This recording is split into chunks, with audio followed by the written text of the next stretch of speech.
Thank you for tuning in to the World Builder's Anvil, episode 184. Develop your fantasy king's court, or queens, or maybe just the royal family, or maybe anyone who's really in charge in some sort of hierarchical form. There's a system. Let's talk about a system. Don't know where to start building your fantasy world? Do you need more? Does it make sense? Forget any worries and become a crafter of imagination. This is the place that will help prime your mind. Now, it's time to heat up the forge, break out the mithril ingots and hammer. Welcome to the World Builder's Anvil. I'm your host, Jeffrey W. Ingram. Let's sup from the mug of Java and build. Welcome back. As always, my name is Jeffrey W. Ingram, and hail to the king, baby. And I am the jester. As always, Michael Miller. Sort of like the ass of the show. I'm here for your entertainment, Jeff. Oh, yes. Well, luckily, I'm easily amused, so that's why we work so well together. I didn't say it was a hard job. No. Yeah, I blinked and you started laughing, idiot. I just make a lot of butt jokes, and that keeps you laughing all day. See? It wasn't even an actual butt joke. Just use the word butt. You just referred to butt joke, and you know that works every time. All right, everyone. We are here, and we are here to talk about the royals, the royal courts. And very specifically, because we might have some fun at the expense of a hierarchy, I would like to put the disclaimer out there that we're not talking about the British royal family. We are just talking about the idea of royal families in general and how they might appear in a fantasy world that you are creating. Mm-hmm. And really, the reason I actually, in the episodes, talk about royal courts is because you have like imperial courts, like in China or in the Holy Roman Empire or in the Ottomans or Byzantine or even Rome, right? You have imperial courts or you have king's courts. And really, even all the way down to the lowest level lords, there would be a little entourage. And so the entourage ends up being the court. So we kind of talk about at the royal level, whether that be an emperor, whether that be a king. But in a way, typically in a society or a state, if it's a feudal system, it'll be reflected throughout the feudal system. And this is going to be this would probably be almost impossible to not mention certain historical royal families, or just as you just rattled off a whole bunch of different ones as examples. So certainly that sort of stuff's going to come out. But I've challenged Jeff to make this episode fun and funny, and I am going to try to bring the love as well, since this is really just a list, I think. Yes, it really is just a list, because really when you're talking about royal courts, the whole idea is the household of the ruler, because that's ultimately what cultures are made of, right? The original states, really. They are a dynasty.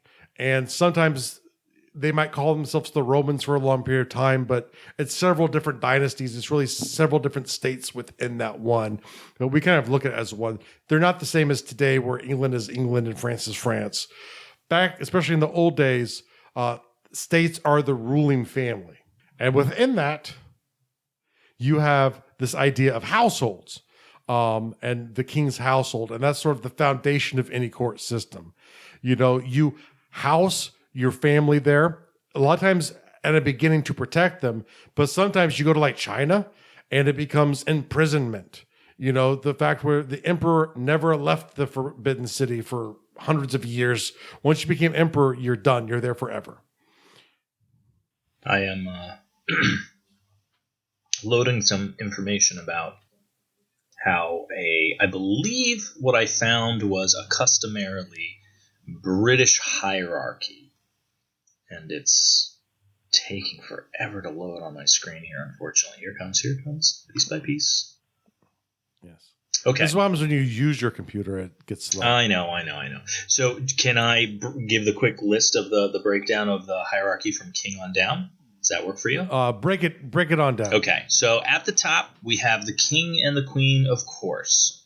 Everyone has heard of these before. This title outranks all of the other positions in the royal family hierarchy. And then, of course, then you've got the prince and the princesses, The prince and the princesses are usually referred to as the son and daughter of the king and queen. Below that, you have the duke and the duchess. And I found this helpful because I had no idea once you got below prince what was next and what they call the different things. This is sort of the nobility status. Exactly. Yep. So then you've got the duke and the duchess.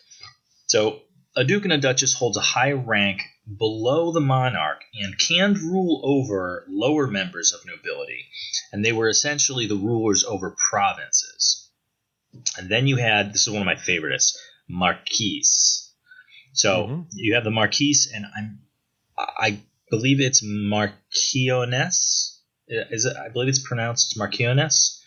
You're asking me for pronunciations of words? I think that is how it's pronounced, the female version of the marquise. Marquise. So their ranks are higher than a count. And the title is ranked below. It's in between the count and the duke. And then you have an earl or a countess. And I believe that would also be a count. That sounds like it would be the same as a count. Yeah, because they're calling the male version the earl and the female the countess. But this is probably in a specific system. Yep. Yeah. So the earl is also a member of nobility. Then you have the viscount and the viscountess. And then you have the baron and the baroness. And baroness was originally used to denote a chief of the king. The female version of baron is called the baroness. Okay. So basically it's king, queen, prince, princess, duke, duchess, marquis, marquioness, count or earl, and countess, then viscount, viscountess, baron, and baron. So baron's a lot lower than I had thought. I thought baron was a little higher. I knew he was below like the royal family, but I thought I didn't know where it fell in along lines with some of those other ones. And a lot of times too, you'll have this idea of a landed knight as well, which is a knight who would hold like a tower or something for a baron. So that can be added in as well too. But that's sort of a generic medieval breakdown of the royals, which are the king's family, and the nobles, which are the other people who have like their own little kingdoms within the kingdom. Some are larger, like a count. The word county is because a count would rule a county. Multiple counties make up a duchy. Yeah. Especially in Britain. I'm sure it does vary a little bit now to now. But now to add a little bit of spice in here, there wasn't always a queen. In the Ottoman Empire, they had harems. And actually, there was a prime one, which was, I guess you would call her the queen, but she was really sort of the first mistress of the household. And the interesting thing was in the Ottoman Empire, the harem was exceptionally powerful. It was a hidden power within the royal court because people would come and go from court. The harem, much like the royal family, would probably never leave. Probably couldn't leave. And the Ottomans, the emperor could go because he would often lead the army, but the harem was always there. And a lot of times, the chief person in the harem was sometimes considered the most powerful person in the empire. Interesting. Which is really kind of funny because it was a very very patriarchal society. But sometimes the people who held the most power were actually the women back at court because they could wheel and deal. That's where everyone kind of comes together around the royal household. And also in places like China, you would have huge groups of concubines too, which you could probably also call a harem. But they weren't officially married, but sometimes a lot of the royal ceremonies that would develop in a court were based off of the concubines. Like, you would have a secretary in the Chinese court whose job it was to track which wife you were supposed to be with that night. And your life was regimented to that level. It must have been so rough. But it's like, I like Betsy. Betsy was Thursday last week. You won't see her for another 2 years. Move on to this one. Because the point was to create a really large family because all of the family would be considered of royal blood, which also led to some issues too, like in the Ottoman Empire, where a lot of times when the new emperor would would take the throne, his brothers who would have a claim on the throne because of their lineage would start to have accidents. Like they would be out leading a military campaign and the army would be ordered to charge, and they would start charging forward, and he's leading his troops, and then he realizes that he's by himself and he gets killed by the enemy. Or he would accidentally get stabbed 30 times in the back of his neck. Heroically, and actually later on in the empire, they'll sing songs about him. The emperor would take over and just whack everyone. Sing which one? Sing what? You told me to sing. What? You just told me to sing. I swear I heard that. Did I not hear that? I don't know what you think you thought you heard. Inconceivable. I do encourage you to sing if that's what you're feeling. Well, I don't have a good song here. That's the reason why I thought. Well, sing about Patriot. Was it? Patronage. Patronage. Patronage. That's spelled correctly. You have a song about patronage in you, Jeff. I know you do. No, I do not. I feel it. If you were to possibly compensate me, I would. Well, now it's a negotiation. It's a negotiation. That's true. So this is what happens. Tell me what you want. I want the 7 kingdoms. They would be mine. You have to shoot a lot lower than that for me just to get you to sing. I'm not giving you 7 kingdoms for a song. Freaking punk. Because then you'd be getting them for a song and a dance. Wait, no, we didn't. No, we didn't involve a dance into that. Well, it's an expression, of course. I know you realize, but my point is that 7 kingdoms for a song is not a fair trade. No, not for you, because my voice is perfect. Perfect pitch.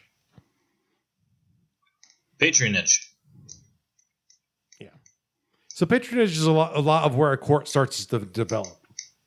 It's essentially you're bribing people. They come to you, they ask you for stuff, you decide whether or not to give it to them. If you give it to them, there's an implied you owe them back. And so that's very much what the from whose position is this? Like the seat of power is giving somebody something? Oh, very much. Okay. So like this was pretty much the standard in Rome, but even most early kingdoms as they develop, the guy becomes a chieftain because you owe him. So it's like he does something for you, so you make him a baron. So that's how a lot of early noble families start to get established, is through sort of a patronage system. And it's very common sort of throughout many different cultures. But definitely in the West, patronage is sort of the foundation of court systems, because essentially you go to the king and say, I've been wronged. If the king decides to grant you that you've been wronged and he gives you something back, you still owe him. You still owe him your life. Was it always your life? Not really, but at least your loyalty. In a feudal system, in theory, you should be willing to die for your king. Mm-hmm. And actually, it came out of this idea where you'd have a blood oath to your chieftain with the old German barbarians. And so, like, if you had the chance to stop him from dying, you would have to do it.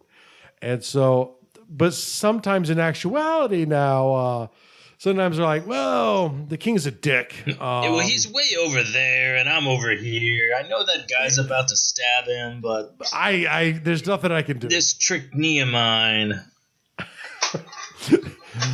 Well, the wife, I'll be late for dinner. The wife will get mad. So, you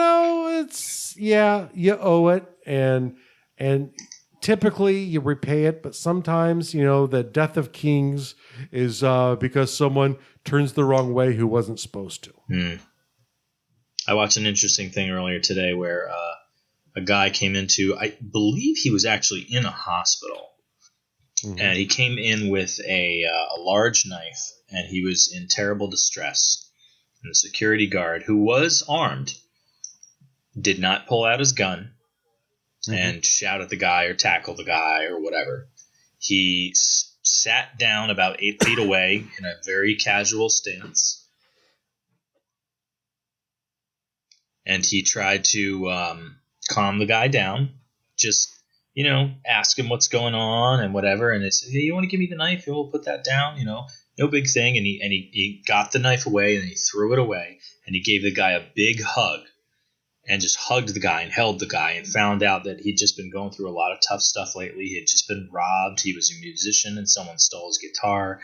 And he was having all this stuff going on. And it was just really nice to see somebody in the world solving a potentially violent, circumstance with some understanding and some caring, and he even gave the guy his own. The guy also had a guitar. The guy got a guitar you can have. No, that's really cool because he's either very well trained, which is doubtful, it was his or just a very insightful person. Day on the job. Wow, good for him because I'm sure that can be scary, and but that's resolved pretty much the way you would hope things could always be resolved, even though they're not always that way. It's nice to see that this guy seemed to get at least this one right. No charges were made.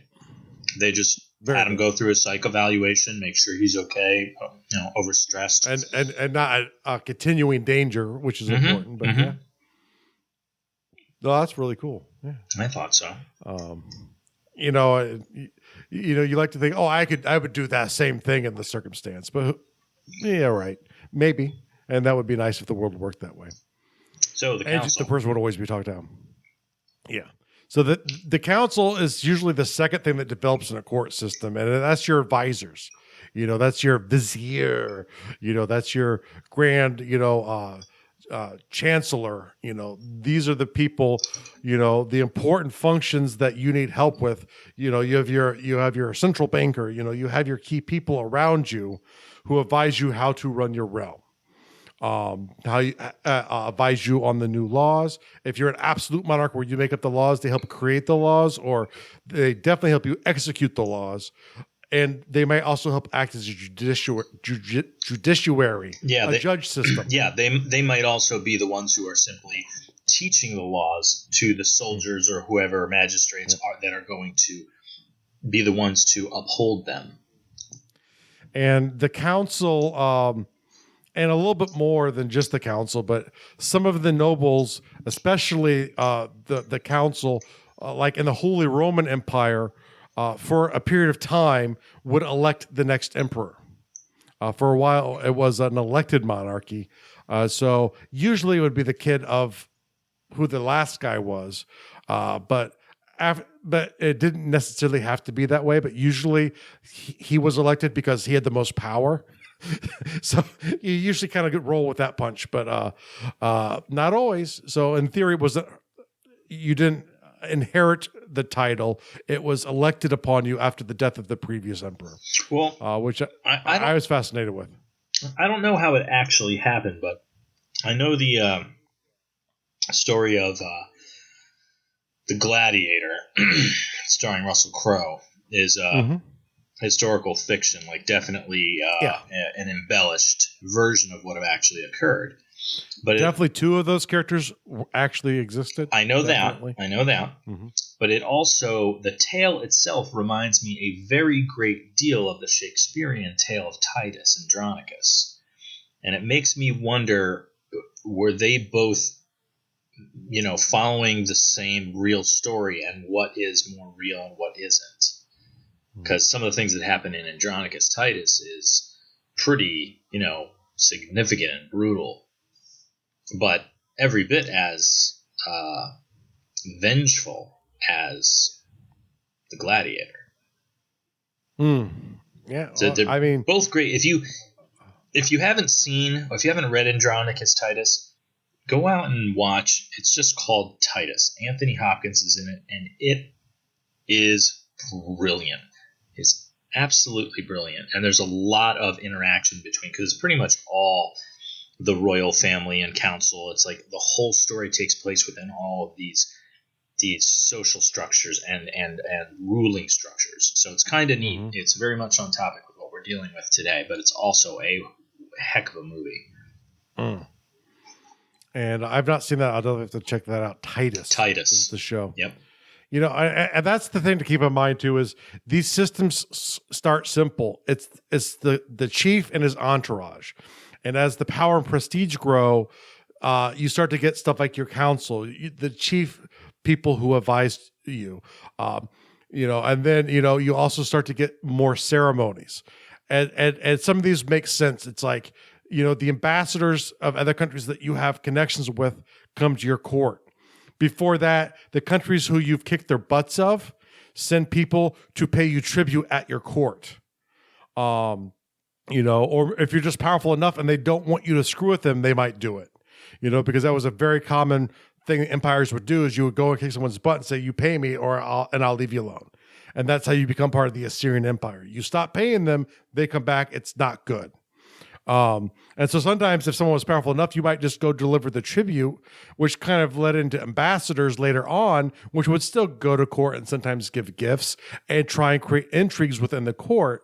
So these ceremonies would start building up between states. And beyond that, it would also be like, sometimes religious ceremonies, like, it would be said that certain Mesoamerican emperors would alleviate some of their blood from parts of their body that you would not normally want to cut as a man. Every year, as part of a religious ceremony, that was the job of the king or the emperor. Yeah, it's not always good to be king. Are you telling me that in history, there was a point in time that a given ruler, high grand poobah, king or overlord of some kind, as a means of a yearly ritual, would put blade to penis as a blood sacrifice? I don't know the exact ceremony, because I don't know if the priest would cut or if the actual leader would cut himself. But yes, that was something that did happen in a large, and it was expected and required. So it was like, like I said, sometimes royalty, like I said, gets trapped in the job. And so you have a lot of power, but there's things that you have to do to maintain your legitimacy. And really the whole court system itself is really meant to maintain the legitimacy of the ruling family. And so when you fail to come through with things culturally expected, it could lead to revolts. It would be really bad. And typically, especially in earlier civilizations where they're god kings, most of the ceremonies were considered religious. Later on, what do you mean he didn't cut his junk today? I know. Revolt. But everyone get in there. He didn't cut his junk today, Fred. We got to do something. Thomas, get in here. Why? What's the big deal? He didn't cut his junk today. Hang on, I'll go get my sword. The blade sticks a little in the frost. It's a trick. Get an axe. Okay. It's a trick. Get an axe. So there are, especially early on, most courts go away from religious ceremonies outside of like coronation. But except for, like, say, the Vatican, because the Vatican is a court. It's the court of the king of the Catholic Church, the Pope, papist. Then you have this idea of offices, which was kind of like, this came about sort of like later in the Middle Ages, especially. It's been around for a long time, but it got really intense in the later Middle Ages, where you come up with offices, and all these would revolve around personal ceremonies. Like, you'd be the cupbearer of the king. So your job was to bear the king's cup. And it would be like some lord who, for at least a period of time, whose job it was to stay in court and bear your freaking cup. It was a lot of prestige for the person to do. And so the clever thing is, clever kings would use these kind of titles to get the lords to sort of fight between themselves, so they wouldn't come up with factions against him. But a lot of the classic ones people know would be a skinchwal, stewards, butlers for a king would probably be nobles. Sometimes, or later on, it maybe became peasants, or it might be peasants or commoners. Sometimes you could even have like a freeman society where it's the king who's probably elected, and then there are freemen who would act in these posts. But there are so many different posts. A marshal would be the guy who was in charge of the king's army. If your kingdom was big enough, you'd like have marshals in different areas, usually on borders with neighbors that had a lot of bad guys. So all of these jobs were outside of nobility, but they were typically in most court systems done by nobles, especially like your wardens, which would be like you're the warden of the king's forest. So your job is to protect Sherwood Forest, and don't let anything go wrong there, Michael. Tights. Sir Robin of Locksley. It's good to be the Cut his heart out with a spoon. Why do you say a spoon, cousin? Why not an axe or a sword? A spoon is dull. It'll hurt more. Twit. Brilliant performance by Alan Rickman there. Patrick Stewart would not like you. Why? Because he was King Richard in a different thing. Did he show up as King Richard at the end of that one? But I feel like he popped up in another one too. I wouldn't be shocked. He's Sir Patrick Stewart for a reason. No, I remember it with Men in Tights, and he talks about how all bathrooms in England from now on will be known as John's. Yeah, I forgot that. That's one of the better lines. Or given a circumcision act now, get 20% off. 20%. How about just like 4%? Can we just skip the whole thing? Yeah. But so offices are really important. Every job that you can think of in modern society, that like cops, constables, these are all positions that you get appointed by the king. Some are very easy. Some keep you in court and some take you away. Like if you're the marshal of the Northern Army and the Scots invade England, guess where you're going? You're going to the north. If you're the warden of the marshes and the north, you're going to the north when the Scots invade. So offices are hugely important. Some are de facto offices, though, like, say, people who've carved out their own little empires within there. You go to Game of Thrones, the guy with the little birds, who you think are birds at the beginning of the series. That is, sort of the council of the king. The spider. The spider and his little birds. And his little birds. And what a great character that guy I love him in Littlefinger. I think that's fantastic. Mm-hmm. Oh, Littlefinger. I lovingly hate Littlefinger. I'm shocked he's still alive. But that's the thing that keeps getting me. It's like he's one of those that is going to get it really bad at some point. Not if he postures himself just right. He's been able to get away with it so far, but man, he's crossed the line now. He plays a risky game, no doubt. And he's crossed the line of no return. Well, he's crossed the Starks, and they know it. Mm-hmm. Oh, he's crossed everyone at this point, though. At this point, he's crossed the Lannisters. They don't know it, though. The Starks know it. The Lannisters don't know it. He'll probably just end up. He didn't cross. Is it Tyrion or Tywin? Which one's which? Tyrion's the son. Tyrion's the son. Tywin. Tyrion is the dwarf. No, he's good with Tyrion. He got Tyrion out of the country. No, that was Spider. Spider got him out. With Tyrion's help, or with Littlefinger set him up to take the fall for killing Joffrey. Oh, you're totally right. You are totally right. I misremembered that. I forgot about that. Yes, because he was the mastermind behind that plot. Joffrey had to go. Oh, yeah. And that was an enjoyable one where a bad guy lost, but he was never a power. He was always sort of incompetent. He was more of a Caligula than a powerful bad king, which I didn't think of. The Viper should have won. Because you always... The Viper. The Viper was the one who fought the mountain to... Oh, the spear guy? Yeah. That was a great fight. I love that fight. Won. Yeah. He did two things wrong. But you know what? Really one thing. He got confident. Well, he stopped. Stopped fighting. I mean, all he needed to do once he got him down to show off, because stab him a few more times, because that guy is a beast.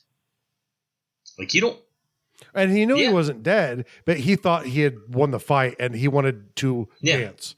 You don't, this reminds me of a very important lesson I learned once from this great man. We're playing cards. He's like, you never count your money while you're sitting at the table. There's time enough for counting when the dealing's done. I think the lesson you're shooting for here is a little bit different than the one you're I completely misremember that. I know.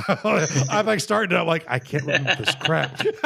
You are talking about playing cards, and you are quoting the Rambler, or the Gambler, rather, not the Rambler. The different song. Mm-hmm. No, I think it important, whether it be in a game or in combat, to put your adversary down. Just put them down. And his sin was wanting the last word and getting the last word by having the mountain confess. He didn't want to kill him until that occurred. He wanted to kill him, and he wanted to hear him say those words. And he left him alive long enough for the mountain to get the upper hand. And I don't believe in that. No. But then again, it's sort of the sin of nobility in general, because they hear yes so often in their life that sometimes you don't know when to do what you should do. You that's sometimes why they're best to lock up. There's actually a great story of this Chinese emperor. I forget which one. He's one of the crazy Chinese emperors. We hear a lot in the West about the crazy Roman emperors, but there were a few Chinese ones as well too. And this guy would go into fits of rage and just kill people in court. People in court. And he would go insane and he would start, and he had to murder something when he would have an episode. So it got to the point where it was so bad where the royal bodyguard kept condemned prisoners at hand. And so when he would start to lose it, they're like, here's Fred the Killer. And they'd chuck him into the room with the emperor, and the emperor would beat them to death and would be able to calm down. So, but there's an interesting theory for people out there who like crazy. Sounds like they came up with an eloquent system to work with the problem. For that guy, yeah. But they have an interesting theory today about crazy emperors, and it's not that they think it's about incest and inbreeding. No, they think it's more to do with the age they were when they took power. Caligula, a lot of these emperors, like the guy who he made a tree a chief bureaucrat, much like Caligula was rumored to make a horse a senator. A tree. Yeah, a tree because it was a rainstorm, and so the emperor took cover under the tree while it rained and did not get wet. So he promoted the tree to be a senior bureaucrat and received salary for it. I'm not sure how that part worked out, but it was, and received the salary for it. Yeah. So, but that's much better than having the crazy killing guys. So, always make sure to keep your emperors dry. A good way to get a promotion. A lot of governors would grow out of these positions too. In feudal systems, governors would typically be like your other nobles. But in other systems, like your governors would grow out of offices. Your legates. Rome would have a military and a civilian guy in charge of provinces, the tough ones on borders. So you might have a couple of governors in certain circumstances, but those can come out of offices as well too. And this is a great time to play off nobles versus peasants. A lot of times we think of stewards as being peasants. And they are often, but not always. It could have been, like I said, the more powerful you get, the more oppressive people who are in your court. It's a way to show your legitimacy, show off your power. And that's the whole point, is to show how badass you are. That's the whole point of a court. It's why you'd have to walk through several gates, and then you get to the big giant gate to go see the Emperor of China. And they're like, oh, you have to use the little door over there.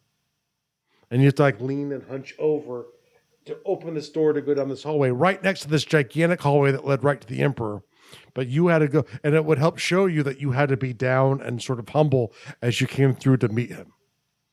But that was much later in China. Watch the movie Hero. Hero. Mm-hmm. Did I see that movie? fantastic. I don't know. Did they get ended meeting the Emperor of China or something like that, or is this something They else? can't. Basically there's these 3 assassins, and it's known that they're gonna come try to assassinate the Emperor. So they say, okay, anyone who can kill one of these assassins and come prove it may move within. Like they start off at like 30 paces. It's like they can meet the Emperor at 30 paces, and if they kill 2, they gain another 10 paces. So, but what they were expecting is multiple people killing these and granting them a certain amount of distance to the Emperor, an audience with the Emperor that no other person would ever be allowed. And this one hero takes them all out, and it grants him intimate distance from the Emperor. And it is a very well told tale. It is a very interesting perspective on feudal warlord and trying to unify a country. That's like the really important message of that movie. So this is about Quinn? This is about the Quinn dynasty, then, I'm exactly assuming? Sure which dynasty it's about.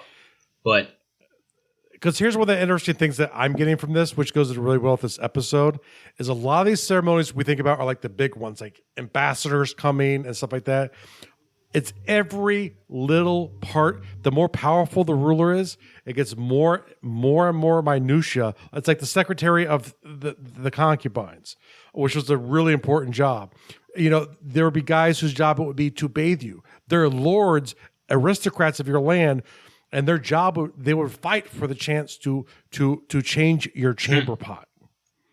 You know, so the more powerful it becomes, the more, and these, it's like you said, the idea that, you know, we don't think about, but that's like one of the ceremonies, right? Like you can't come within so many feet unless you do this thing. But if you do this thing, I'll let you come up to here, which is such a great honor. And it's even a bigger honor here. Yeah. But these are the ceremonies that happen in court, the little ones that really prove how powerful the guy behind the throne is. But I think I have seen that movie now that you talk about that. Because that's actually like, it's not like one of the old ones. It's like really well acted. It's a newer one. It's only probably 5 to 8 years old. I believe it's on Netflix. You know what? If it's on Netflix, I might watch it tonight because I haven't watched it in a while, and I've had Netflix in years, so it might not be anymore. But I think I saw it on Netflix. Movie just visually to watch, but it's superbly acted. Some of the fight choreography is some of the best you'll ever see. But it also has a really compelling story and a really good set of characters that are well developed. And when you get to the end of that movie, you have this really cool perspective on how a country comes together. Like, despite the fact that you're watching this movie mostly through the eyes of characters on their individual paths, but it all leads to the fact that this one warlord / emperor is doing a lot of horrible things, but he's doing it all in the service of trying to unify a country. And it's kind of amazing. It really gives you insight into how certain things came to be from perspectives you never would have thought to think of. And it's really a well-written movie, and I would highly recommend it. And the good thing is, like, if you want to know about like extreme court situations, China is a great one. Very intricate, very, very planned out, especially like the later dynasties. If you can find stuff on like the later French, like pre-Napoleon courts, like your Louis the 14th. Once again, very intricate court situations. Like I said, once again, the whole point really is to show the power of these guys. You know, like these guys could snap their finger and kill you. You know, they might not even have to snap their finger. You know, it goes back to Thomas Becket. You know, the king's like, I wish this guy would go away. And his knights made Thomas Becket go away. They will go to Canterbury, kill him, who was actually a childhood friend of the king. And the king is forced to go repent in front of the church because this is well before the Protestant movement. Because he essentially ordered the death of the Archbishop of Canterbury by just saying, "I wish that guy was gone." And Was nobles he being being medieval nobles facetious? by his own claims. And can you question the king? I can't. Yeah, that's right. So who knows in reality? But he actually did repent for and went to Canterbury and ordered himself flogged. I'm not sure where on our list we are. Do you remember where we're at? We are wrapping up. Okay, so we're at the next step. The next step, and the thing to keep in mind too is, as you develop a court system, these counselors become a cabinet, like in the modern U.S. government. Cabinet officials would have been like the privy council of a king, or the tiny council from those leading to bureaucracies. Sometimes very early, like in China, the bureaucracy came around really early. Where like in the West, that's like during the Han Dynasty, where in Rome, the bureaucracy of a province would fall under the governor's provision, and essentially his patronage, people who owed him would do jobs as his bureaucrats. There wasn't an official system like in China, but even in the West, where it takes longer for like the bureaucracies to build up in a formal status, like in the East, the cabinet positions in the UK today, who sort of help execute the executive power of the prime minister, all derive from what used to be the Privy Council in Britain. So this court leads to your sort of the modern foundation of your nation states. And the things that are important that need to happen are addressed from the courts into the nation state as it grows up. So, and also too, the thing to keep in mind is, and I didn't really get into here, but it does kind of happen depending on the ruler, creative people, people who aren't necessarily, will always try to gain admission to the court to be close to the power. You know, you're a great artist, you know, they're looking for patrons. A great place to find patron, the best place to find patron in a country is in the king's court or the emperor's court. Sometimes it might backfire on you and you might get killed, but, you know, it'll keep you fed for life. Your Majesty, I'd like to be the one who paints your portrait for the Grand Hall. Mm-hmm. Yeah. But think about, you know, Michelangelo was part of the Pope's court in the Vatican, which is why he was essentially, after a while, he hated the job of painting the Sistine Chapel. And there was actually a good movie that was a very poor representation of it, but it got the basic idea through, where he got sick of doing this job because it was so massive, but the Pope made him. And because the Pope, I think it was one of the Pope Leos, wanted the Sistine Chapel done by Michelangelo, and he made him do it. But he's part of the Pope's court. So that's the great thing is, you know, it's like it will attract people because power attracts people. This is what leads to intrigues in court. It's the interaction of factions within these things. The reason you have the ceremonies and the offices is because you always have this power between the royal and the nobles and the other people powerful enough to get into that court door. You know, you have, you know, these things going on to try and get them bickering with each other to keep them off of the king or the emperor's back. You have them fight over your table scraps. And the powerful kings and the powerful emperors are the guys who pulled that off. So that's really it about courts. You know, your court systems don't necessarily come out of these. You can go and ask the king's justice, but usually a lot of times nobles didn't, especially in like medieval Europe, wouldn't even deal with peasants. The peasants in England had their own court system. You know, so it's like you would go in front of the elders of your community. They would make judgments on murders. They would make judgments on what happened between the peasantry. The nobles didn't want to deal with that. Sometimes they might intervene. It was their prerogative to intervene, but they wouldn't do it, especially the later on it went. So, but it is usually a foundation for the judicial system as well. So courts are an interesting thing. They lead to great story tie-ins and story elements. especially if you're playing at the level of lords and ladies. That's what the game is. That's why Game of Thrones is so good. It's the intrigue between a court that is shattered. If you go back to Britain, once again, that's the War of the Roses in England is what this represents, is what the Game of Thrones was inspired by, even to the point where it was the Lancastrians versus the Yorks. The Lancasters and the Yorks. So, yeah. As opposed to Stark and Lannister. And so, exactly. Starks are your people from York, which leads to an interesting guess on who should win. York. King Richard of York. Richard III was from York, I believe. I could have it all wrong. I'm rooting for Khaleesi. Someone won. I think it's going to be the Khaleesi and Jon Snow are going to win. They're going to come together. He's probably Targaryen himself. Well, he is. He's half Targaryen. So, we know that. That's confirmed. We know that now. Yeah, I guess that's true because we don't have they really confirmed it though. She whispered it in his ear, but is it really confirmed? I think it's only speculated. Ned Stark's sister was raped by a Targaryen. That he was not raped. Yes, that's true. You are correct. It was consensual. But I guess the fact that it's the child is definitely the child is Jon Snow.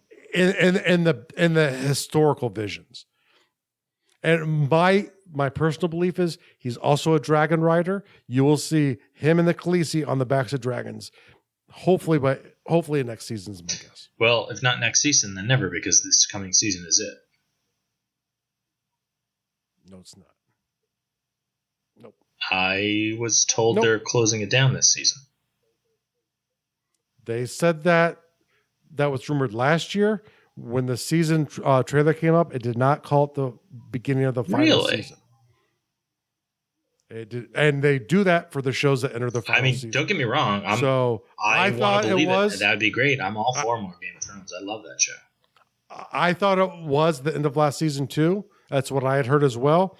But when the new trailers have started coming out, they don't call it the final season, which they do for The Sopranos and for all of the other shows that they do.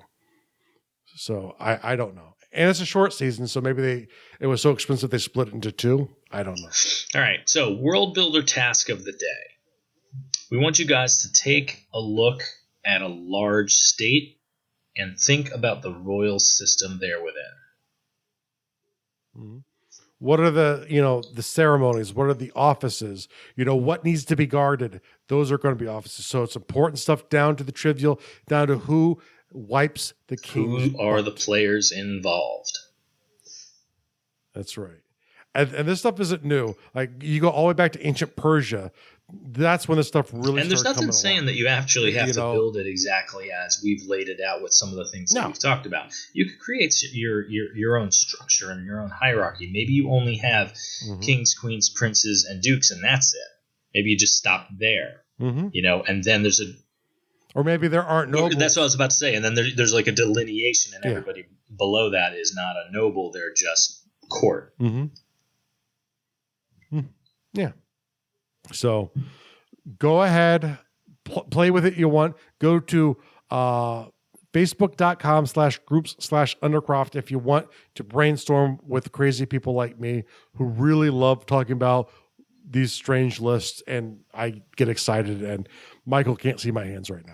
Yeah, thankfully. Now, for the real world task. Yeah, because Mike knows what happens when I start talking about royal families. Oh, yeah. Depends on the branch. Look at your executive branch for the country you live in, and then look at like wherever your country, like in the United States, we sort of came from Britain. So look at Britain's court system and go, oh wait, this is actually this ministry position, or in the U.S. it's this cabinet position.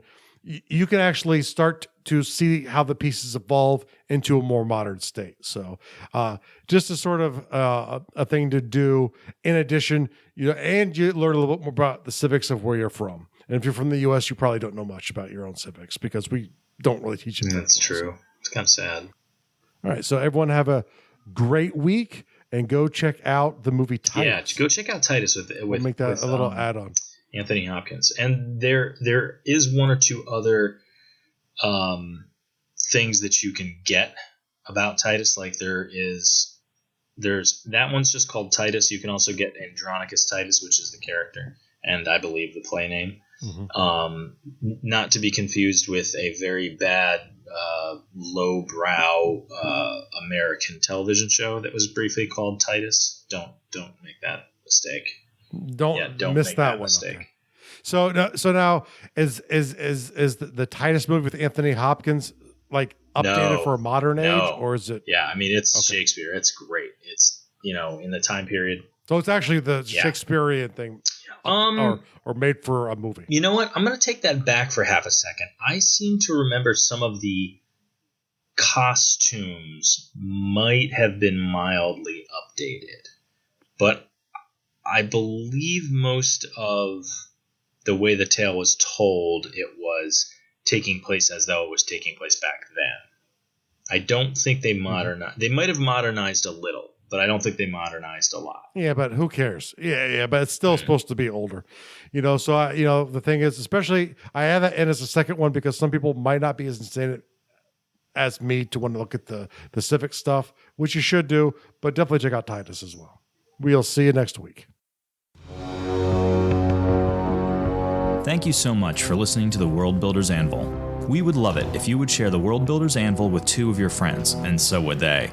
If they are unfamiliar with podcasts, then you get to introduce them to the wonderful world of podcasting by showing them Stitcher or iTunes, or, best of all, just send them to our website, www.gardul.com. That's GARDUL.com. Now strike while the mithril's hot.